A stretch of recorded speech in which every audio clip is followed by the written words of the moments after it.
मित्रांनो, आत्ताच आपण उजळणीमध्ये प्रतिबिंब आणि प्रतिमा यावर आधारित अक्षरांचं त्याचबरोबर अंकांचं आणि एक आकृतीचं उदाहरण घेतलं व दोन क्लुप्त्या ज्या आपण शिकल्या होत्या.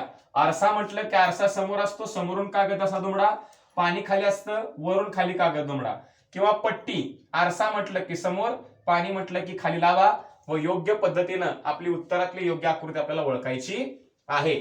आता जाऊया पुढच्या संकल्पनेकडे, त्याची उजळणी घेऊया ज्याचं नाव आहे समसंबंध. काय नाव आहे? समसंबंध. समसंबंध याचा अर्थ सारखा संबंध. याच्यामध्ये काय करतात, चार पद दिली जातात, बरोबर का?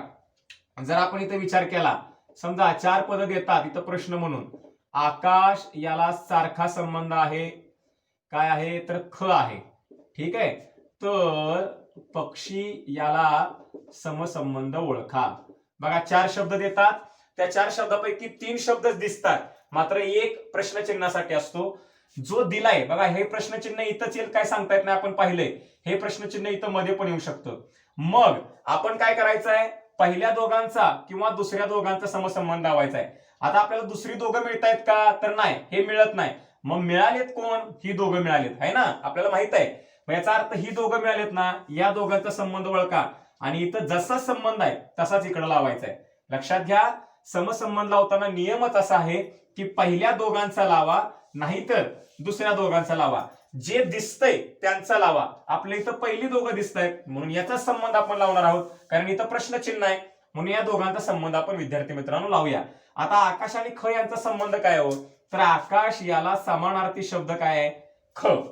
त्याला काय म्हणतात, ख असं म्हणतात. आकाशाला नुसतं ख म्हणतात, हे लक्षात घ्या. आणि पक्षी याला काय म्हणतात तर खग असं म्हणतात. काय म्हणतात? खग. किती बारका फरक आहे बघा बरं. ख म्हणजे आकाश आणि खग म्हणजे पक्षी. मग हे आपल्याला केव्हा येणार तर या बुद्धिमत्ता विषयामध्ये सर्व विषयांचा समावेश असल्यामुळे आपल्याला मराठी हा विषय सुरुवातीला आपण इथे घेतलाय, जे आपण समसंबंधाच्या सुरुवातीला पण सांगितलेलं आहे, वर्गीकरणाच्या पण सुरुवातीला सांगितलंय, तेच इथं लागू पडतं. मराठी विषयातील समानार्थी शब्द, विरुद्धार्थी शब्द, एक वचन, अनेक वचन, लिंग, त्याचप्रमाणे वाक्प्रचार, तसेच पिल्लूदर्शक शब्द, घरदर्शक शब्द, समूहदर्शक शब्द हे पाठ असावेत, जेणेकरून त्यावर आपल्याला काय येतो, प्रश्न येऊ शकतो. पुल्लिंगला स्त्रीलिंग देतील, इकडे पुल्लिंगला स्त्रीलिंग ओळखा म्हणतील. त्याचबरोबर समूहदर्शक शब्द देतील, इकडचे समूहदर्शक शब्द ओळखा म्हणतील. एखाद्या प्राण्याचं पिल्लूचं नाव काय म्हणतात त्या पिल्लाला देतील, इकडे ओळखा म्हणतील. याप्रमाणे मराठी या विषयावर आधारित तुम्हाला जास्त भर द्यावा लागणार आहे, जास्त अभ्यास करावा लागणार आहे. कधी कधी काय करतात, जोड शब्द देतात आणि जोड अक्षर ओळखा म्हणतात. जोड शब्द आणि जोड अक्षर याची पण आपण उजळणी बघितलेली आहे. डोळ्यांना न दिसणारे जोडाक्षर हे पण आपण विद्यार्थी मित्रांनो पाहिलेले आहेत. क्षत्रज्ञ श्र ते पण ओळखायला शिका. त्यावर विचारतील स्वर, व्यंजन यावर पण विचारतील. तर मराठी विषयातलं स्वर, व्यंजन, स्वरादी हे सर्व भाग पक्के करा आणि त्यावर आधारित आपल्याला परीक्षेला प्रश्न विचारला जाऊ शकतो. बघा, स्वर 12 सांगितले जातात, व्यंजन 34 सांगितले जातात आणि स्वरादी 2. याचा अर्थ स्वर 12, व्यंजन 34, टोटल झाले 34 आणि 12 46 झाले बघा. आणि स्वरादी 2 बघा, परत एकदा आपण चेक करूया. स्वर किती आहेत 12, व्यंजन किती आहेत 34 आणि स्वरादी किती आहेत तर स्वरादी आहेत 2.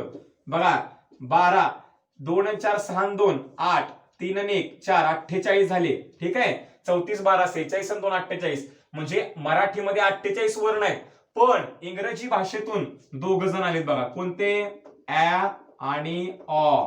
हे लक्षात घ्या, हे इंग्रजी भाषेतून आलेत आणि म्हणून इंग्रजी भाषेतून येऊन मराठी वर्णांची संख्या सांगा म्हटलं तर याच्यामध्ये तुम्हाला +2 करावे लागतात, 50 संख्या मिळते. मला तुम्हाला सांगायचं असं आहे की स्वर, व्यंजन आणि स्वरादी हेही आपल्याला ओळखता आलं पाहिजे. आणि आहा हे स्वरादी आहेत. मग समसंबंधाला देतील स्वर बरोबर आ तर स्वरादी बरोबर टिंब टिंब किंवा प्रश्नचिन्ह. तर लक्षात आलं पाहिजे स्वरादी खालचा कोणता आहे, व्यंजन कोणता आहे. म्हणून मराठी विषय पक्का करा. जे मी आता घटक शब्द सांगितले, समानार्थी शब्द, विरुद्धार्थी शब्द, लिंग, वचन, हे सर्व पाठ ठेवा. मराठीमध्ये तुमची त्याची चांगली तयारी होणारच आहे, त्यामुळे तुम्ही नक्कीच चांगलं उत्तर लिहू शकणार आहात याची मला खात्री आहे. तसेच लिंग, वचन याबरोबर तुम्हाला काय विचारतील, पिल्लूदर्शक शब्द, घरदर्शक शब्द, समूहदर्शक शब्द विचारतील, त्यामुळे त्याची तयारी तुम्हाला करायची आहे. एकंदरीत काय मराठी विषयाला तुम्हाला चांगली तयारी करून घ्यायची आहे. यानंतर आपण जाणार आहोत गणित विषयाकडे. गणित विषयातले जे मूलभूत संबंध आहेत काय बाबा, चौकोन, त्रिकोण, चौरस, आयत, हे लक्षात घ्या. समोरासमोरील बाजू आयत लिहावं लागेल, चारही बाजू समान चौरस लिहावं लागेल. हे जे गुणधर्म आहेत हे आपल्याला लक्षात आले पाहिजेत, पाठ पाहिजेत. गणित विषयामध्ये तुमची त्याची चांगली तयारी होणार आहे. त्यामुळे गणितामध्ये सुद्धा तुम्ही चांगले मार्क्स नक्कीच मिळवणार आहात. बुद्धिमत्तेमध्ये गणित या विषयावर आधारित सुद्धा तुम्हाला प्रश्न विचारतील. लक्षात ठेवा, चौकोन, वर्तुळ, त्याचबरोबर त्याची काही सूत्र असतील किंवा सरळ व्याज, नफा तोटा याच्याशी काही संबंधित शब्द असतील. मूलभूत क्रिया, बेरीज, वजाबाकी, गुणाकार, भागाकार. उदाहरणार्थ भागाकाराशी निगडीत भाज्य ही संकल्पना आहे, मात्र गुणाकाराशी निगडीत गुणक आणि गुण्य ही संकल्पना आहे. मग तुम्हाला सांगतील, विचारतील, काय देतील प्रश्न, भागाकार. काय म्हणतील, भागाकार याला समसंबंध आहे, किंवा इथं प्रश्नचिन्ह देतील, कुणीकडे पण प्रश्नचिन्ह येऊ शकतो. आणि इथं काय म्हटलंय मी, गुणाकार याला काय म्हणतोय मी, गुण्य म्हणतोय. काय म्हणतोय, गुण्य. तर विद्यार्थी मित्रांनो, आपल्याला इथं लक्षात आलं पाहिजे की इथं प्रश्नचिन्ह आहे ना, मग या दोघांचा संबंध लावू नका. आपल्याला कोण दिसतंय, तर आपल्याला ही दुसरी दोघं दिसतायत ना, मग या दोघांचा विचार करा. या दोघांचा विचार केला तर गुणाकाराशी संबंधित गुण्य हा शब्द आहे. तसं भागाकाराशी निगडीत कोण आहे, तर भाज्य आहे. पर्यायामध्ये भाज्य मिळाल तर भाज्य घ्या, भाजक मिळाल तर तोही घ्या, भागाकार मिळाल तर तोही घ्या, बाकी मिळाल तरी तोही घ्या. कारण भाज्य, भाजक, भागाकार, बाकी हे सगळे भागाकाराशी निगडीत शब्द आहेत. त्यापैकी पर्याय कोणता आलाय यानुसार तुम्ही तुमचं उत्तर नक्कीच निवडू शकता. म्हणजेच काय, गणितावर आधारित प्रश्न येतात. एक लक्षात घ्या विद्यार्थी मित्रांनो, मी या ठिकाणी प्रश्न नाही घेतला, प्रश्न एकच घेतोय मी. का असं करतोय, कारण आपल्या विषयाचं वैशिष्ट्यच असं आहे की आपण सांगू शकत नाही की कोणता प्रश्न येईल. आपण हे सांगू शकतो की कोणत्या घटकावर आधारित प्रश्न येईल. तर मराठी विषयातल्या सर्व घटकांवर आधारित, गणितामधल्या या मूलभूत संबोधावर आधारित प्रश्न येईल. त्यामुळे सगळंच पाठ करावं लागतं. आणि हेच बुद्धिमत्तेचं विद्यार्थी मित्रांनो वैशिष्ट्य आहे. सगळ्या विषयांचा समावेश बुद्धिमत्ता या विषयामध्ये होतो. त्यामुळे गणित विषयाची चांगली तयारी करा, जेणेकरून कोणताही प्रश्न पडला तरी तुम्हाला त्याचं उत्तर लिहिता येईल. मराठी विषयाची पण चांगली तयारी करा, कोणताही प्रश्न विचारले तर उत्तर लिहिता येईल. पुढे जाऊया विज्ञान विषयाकडे. आता विज्ञान विषयासाठी आपण सांगितलं होतं बघा वर्गीकरणामध्ये, परिसर भाग 1, ज्याच्यामध्ये भूगोल आणि विज्ञान या दोन्ही विषयांचा समावेश विद्यार्थी मित्रांनो केलाय. कोणताही प्रश्न विचारतील, विज्ञानामध्ये प्रामुख्याने ग्रहांचा अभ्यास करा. ग्रहांमध्ये सुद्धा आंतरग्रह आणि बहिर्ग्रह हे आपल्या लक्षात पाहिजे. बघा, आंतरग्रह म्हटलं की लक्षात ठेवा, बुध, शुक्र, पृथ्वी, मंगळ. बघा, बुध, शुक्र, पृथ्वी, मंगळ हे आंतरग्रह आहेत. आणि बहिर्ग्रह म्हटलं, बहिर्ग्रह तर गुरु, शनी, युरेनस, नेपच्यून. बहिर्ग्रह म्हटलं की गुरु, शनी, युरेनस, नेपच्यून. त्याचबरोबर ग्रह कोणता लक्षात घ्या. ग्रह विचारल्यानंतर आपल्याला हेही लक्षात आलं पाहिजे की आंतरग्रह आणि बहिर्ग्रह. ग्रह तर कळलं, ग्रह म्हणजे स्वतःचा प्रकाश नसणारे. मग तारा ओळखता आला पाहिजे. ग्रह पृथ्वी देतील, तारा टिंब देतील. तर तारा कोण आहे, सूर्य. सूर्य हा काय आहे, तारा. लक्षात ठेवा, सूर्य तारा आहे. चंद्र काय आहे, चंद्र उपग्रह आहे. बघा, मग तुम्हाला ग्रह पृथ्वी देतील, उपग्रह टिंब देतील. तर चंद्र उपग्रह आहे माहित पाहिजे. म्हणून विज्ञान विषय मी सांगतो त्याप्रमाणे लक्षात घ्या. मला तुम्हाला सांगायचं असं आपण म्हणूया की परिसर भाग 1 मध्ये तारा कशाला म्हणावं, उपग्रह कशाला म्हणावं, हे बारीक सारीक विद्यार्थी मित्रांनो मांडलंय. त्यामुळे परिसर भाग 1 या पुस्तकाचं वाचन तुम्ही चांगल्या पद्धतीने केलं तर तुम्हाला कसलीही अडचण येणार नाही. त्याच्यावर आधारित प्रश्न आला तर तुम्ही नक्कीच उत्तर त्याचं लिहू शकता. मग इथं प्रश्न तयार होऊ शकतो, काय बाबा, आंतरग्रह इथं बुध लिहिलंय, तर बहिर्ग्रह प्रश्नचिन्ह. अवेलेबल कोण आहेत आपल्याकडे, दिसतायत कोण, ही दोघं ना, या दोघांचा संबंध लावा. आंतरग्रहाचं नाव दिलंय बुध, तर बहिर्ग्रहापैकी गुरु, शनी, युरेनस, नेपच्यून यापैकी जे नाव असेल त्या पद्धतीचं तुम्ही लिहू शकता. मी तर गुरु लिहिलंय, ऑब्लिक शनी सुद्धा येऊ शकतं, हे लक्षात घ्या. स्वल्पविराम देतो मी या ठिकाणी. गुरु येऊ शकतं, शनी येऊ शकतं, युरेनस येऊ शकतं, नेपच्यून येऊ शकतं, कोणताही पर्याय येऊ शकतो. त्या पद्धतीने तुम्हाला याचा अभ्यास असला पाहिजे. विज्ञानामध्ये अजून ज्ञानेंद्रिय, 5 ज्ञानेंद्रिय आहेत आपली, आहे का नाही. कान, नाक, जीभ, त्वचा. कान, नाक, जीभ, त्वचा, डोळे हे लक्षात आलं पाहिजे. त्यावर आधारित प्रश्न विचारतील. एकंदरीत काय, तर विज्ञान विषयासाठी व भूगोल विषयासाठी परिसर भाग 1 पुस्तक चांगलं वाचा, जेणेकरून विज्ञानाची चांगली तयारी होईल व यावरचे प्रश्न तुम्ही सहज सोडवू शकाल. समाजशास्त्र विषयाबद्दल पण आपण बोललो होतो बघा वर्गीकरणामध्ये, तसंच समसंबंधाच्या बाबतीत बोलावं लागेल. समाजशास्त्र याचा समावेश परिसर भाग 2 मध्ये जास्त करण्यात आलेला आहे. तर त्याचंही पुस्तक तुम्ही डोळ्याखालून घालून घ्या, जेणेकरून त्यावरही प्रश्न तुम्ही सोडवू शकता. इतर मध्ये काय येतो? इतर मध्ये वाद्य.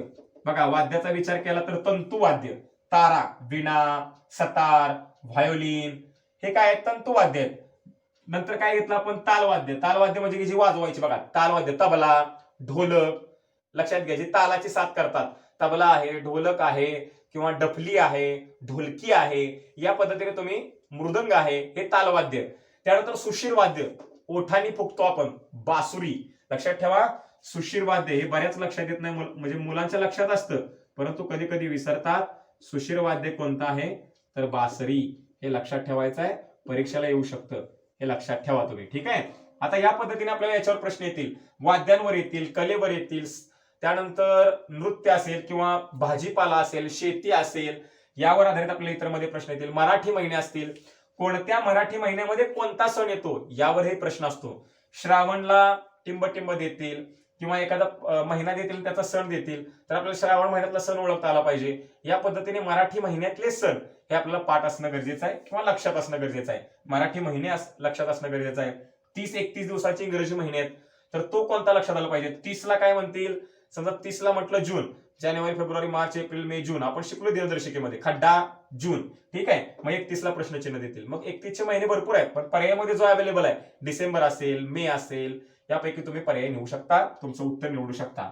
अशा प्रकारे विद्यार्थी मित्रांनो, शब्दांच्या बाबतीत जर आपण विचार केला, समसंबंध याच्या शब्दांच्या बाबतीत जर विचार केला, तर एवढ्या सगळ्यावर आधारित आपल्याला प्रश्न विचारू शकतात. त्यामुळे याची आपल्याला चांगली तयारी करायची. यानंतर लगेचच आपण विद्यार्थी मित्रांनो, हे झालं शब्दांच्या बाबतीत. आता पाहूया आकृतींच्या बाबतीत समसंबंधामध्ये आपल्याला काय करता येईल.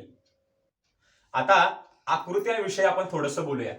आकृती म्हटलं की शब्दांपेक्षा सोपं काम झालं, कारण शब्दांसाठी किती वाचावं लागतंय, किती अभ्यास करावा लागतोय, किती पाठांतर करावं लागतंय.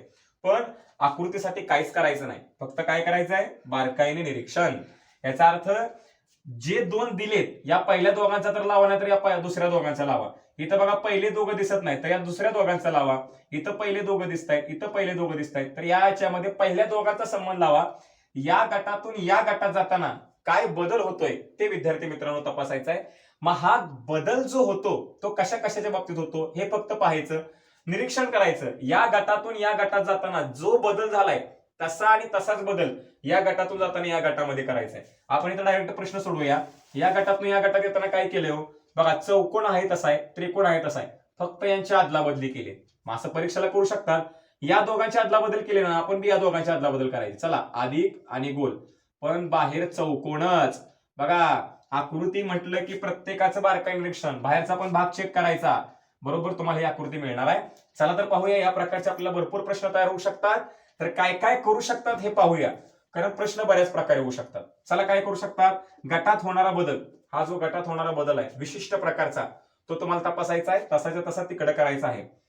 रेषा चिन्हे यांची संख्या, म्हणजे इथं जेवढ्या रेषा आहेत त्याच्यापेक्षा एक ना इकडे वाढ होऊ शकते, वाढणार नाहीत तर कमी पण होऊ शकतात. एखादं चिन्ह कमी होऊ शकतं किंवा एखादं चिन्ह वाढू शकतं. एक वेगवेगळ्या प्रकारचे चिन्ह असतात, अधिक, बेरीज, अधिक किंवा बेरीज एकच झालं, गुणलेचं चिन्ह आहे, चौकोनाचं चिन्ह आहे, भरीव चौकोनाचं चिन्ह आहे, भरीव गोलाचं चिन्ह आहे, भरीव त्रिकोणाचं चिन्ह आहे. या प्रकारे चिन्हांमध्ये सुद्धा वाढ होऊ शकते. जागेची अदला बदल, आत्ताच बघितलं, अदला बदल देऊ शकतात. दिशा, बघा, यासाठी आपण हा प्रश्न बघूया. दिशामध्ये काय करतात? तर एखादी आकृती तर त्याची दिशा देतात. आता घड्याळाच्या विरुद्ध दिशेने त्याला प्रतिघटिवत, घड्याळाच्या काट्याच्या दिशेने त्याला घटिवत असं म्हणतो आपण, बरोबर.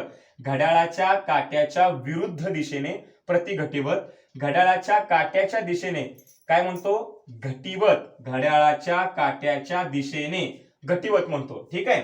आता आपण जर बघितलं तर हा बाण असा झाला, याचा अर्थ घटिवत फिरतोय.